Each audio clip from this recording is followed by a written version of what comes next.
Every country had something to call their own. As a Singaporean, I felt that we didn't have that same kind of representation. Welcome to Humans of 𝙎𝙤𝙥𝙗𝙀, where we get to know the people behind Singapore's coolest experiences. Today, we're at one of 𝙎𝙤𝙥𝙗's gin distillery experiences with Singapore's gin pioneer, Jamie.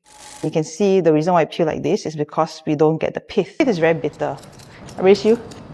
What inspired you to create a Singaporean gin? I realized that every country had something to call their own. Spirits that represent or use ingredients as part of that world. And as a Singaporean, I felt that we didn't have that same kind of representation. When you think about, for example, the Singapore Sling, it's an iconic Singaporean cocktail, and we're using a foreign gin as the base for that. And I thought, this is kind of the perfect time to kind of create something. How did you learn about distilling? Did someone have to teach you? I started by going on a distilling course in the US. I did that, and then after that, I realized that I needed to actually gain more hands-on experience. So I actually wrote to distillers all around the world, and I asked them to take me in as an unpaid apprentice. But not surprisingly, no one said yes. Finally, we ended up at the Black Forest in Germany. I really wanted to go there because I felt that people were doing it the traditional way. And so we did this thing called the Schnapps Trail, where you go up the hills of the Black Forest and you drink schnapps. People lay out their homemade products. You can drink whatever you want, and you can put a little token of appreciation in a tip jar. If you like the product, which is what we did, right? We actually went to the front of the house and we asked them whether they could teach us how to distill. That was how we actually got to know the small community of craft distillers in the Black Forest who did it professionally. Through that, we got to know our master distiller, who is Frank. And every year we would go back and train and learn under Frank. And Frank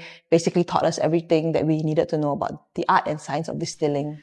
How did you figure out what a Singaporean gin should taste like? When it came down to R&D, we couldn't distill in Singapore. So we had to pack a whole suitcase full of ingredients and bring them to Germany. For me, it was just really buying whatever I could lay my hands on. So we went to a TCM shop, bought everything, like, red dates, goji berry. You know what you were looking for? You were just like... let's just bring everything there and see what's Asian that we resonated with, that we use in our cuisine, that I felt that could be representative of a Singapore dry gin. What was the hardest part in setting up Singapore's first distillery? We didn't really know whether we could even get a distilling license in the first place, because this didn't exist. There are many times when we felt that you could be learning everything and doing all these things and taking all these trips for nothing. What can people expect from this 𝙎𝙤𝙥𝙗 experience? First off, like the tour, they come up and then they try the product, they do a tasting. So then that's the best introduction for people. I wanted people to kind of understand and experience what we went through ourselves in Germany. Everyone will get a mini still to distill their very, very own gins. Which 𝙎𝙤𝙥𝙗 experience would you recommend people to try? I really think that the gin school is very, very worth it, because you get to craft your very own bottle of gin and you choose your own botanical. So that bottle is really handcrafted just for yourself, and you're the master distiller of your one bottle.